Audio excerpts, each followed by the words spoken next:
Bye, George.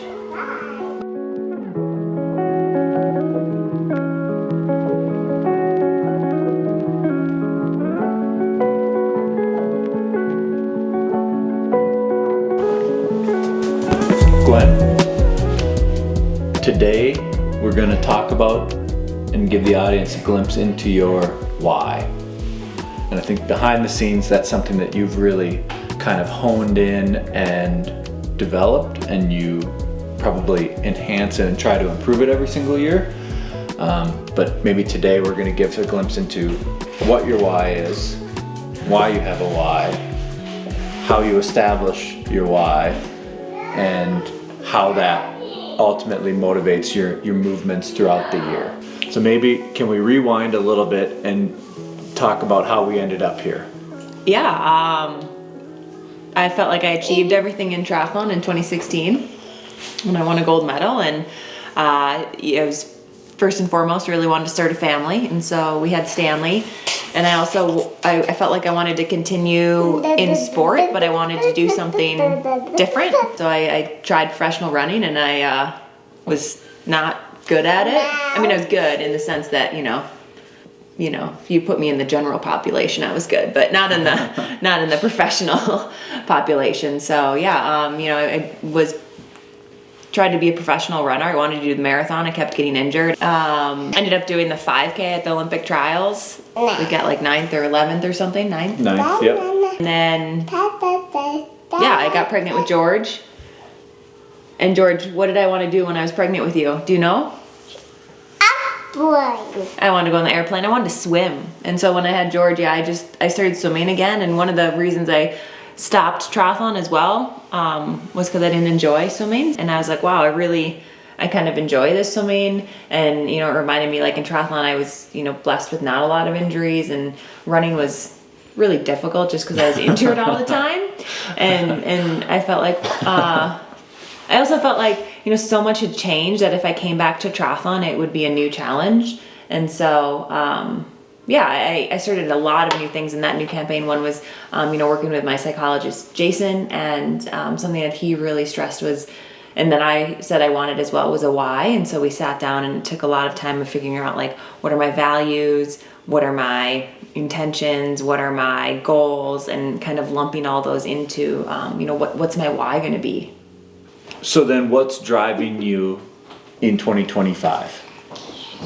Yeah, that's a good question. I think I have a much more clear why than I did in, 2016. This year it's all about, being creative, being brave, being curious. And those are the things that definitely, when I'm struggling, help me and remind me, like, why am I doing this? And, it's to grow in those areas. And I think, if I would have had the results that I had the past 2 years back in 2015, 2016, I would have constantly just been wanting to quit every other week. And for me, something that's really kept me in the sport is not only enjoying it, but my why of, I want to push myself. I want something that... It's hot. It is hot. I want something that's mine. I want something that helps me. There's a lot of things I want to be more brave. I want to be more curious. I want to grow as a person. And triathlon's really allowing me to do that. And I feel like I've seen glimmers of areas where I could be good, and I think that really keeps me motivated, and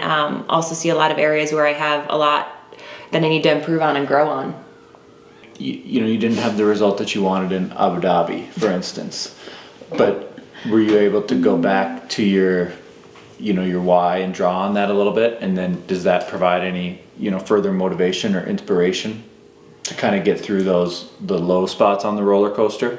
Abu Dhabi, there's a big break between Abu Dhabi and the next race, and so I kind of wish there was another race right away to have another shot at it. That race, it was hard. It was a bad race, and it just I thought I was more prepared than I was, and that was the best I had on that day, and unfortunately it was horrible. So I came back, and this year I think, going into Abu Dhabi, I felt like I was doing a lot of like little things, more things like mentally challenging myself. And I went to Abu Dhabi and came back and said, wow, I need to do a lot more. So it's really, I think, allowed me to expand my comfort zone.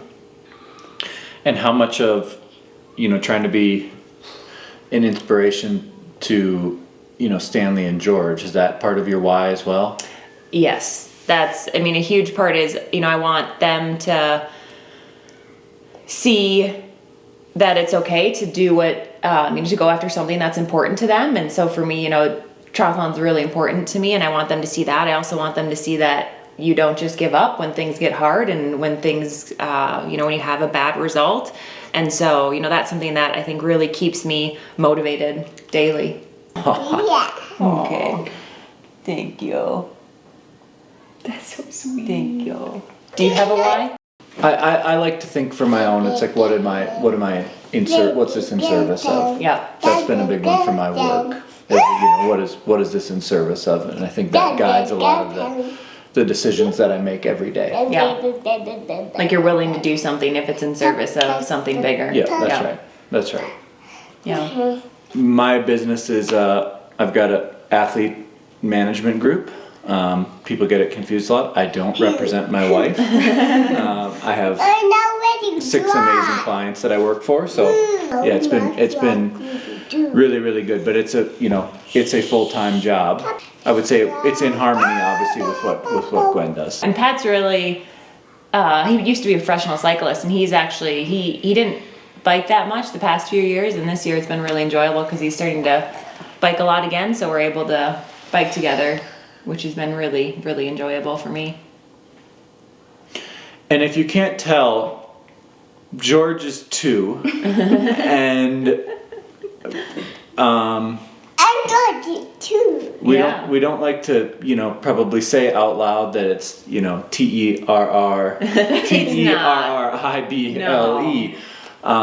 It's the terrific 2s normally, but holy smokes, as you can see, Drive Scooby-Doo. he's got an energy to him. Eat Scooby-Doo.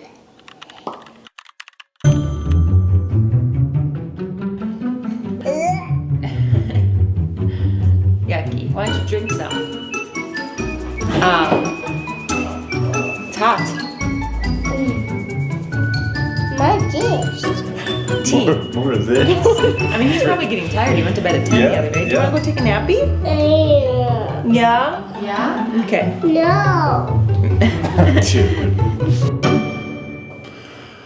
Well, you've inspired me. I have, no, and not just, I work with a therapist now. Yep. To really kind of do my own self-development, right? I have a... It's funny, this week you started working on stuff and I was like, oh man, I've been through that. You're like, we went through the compassion phase. And so I think that's something that, you've really, pushed me. I've got a same thing, a business coach that really, audits the work that I do. And that was something that to push myself, mentally to challenge myself and be like, look, are you doing everything possible? And I think that those are the self-reflection that you do. If I try to mirror that, it's a huge investment, mentally, physically, financially, because it is a challenge, and you're confronted with the not so easy parts of the job. So I thank you for inspiring me to do that, and I would hope that sounds so cheesy. No, but it's true. But I hope that we collectively can inspire some other people to do that. Yeah.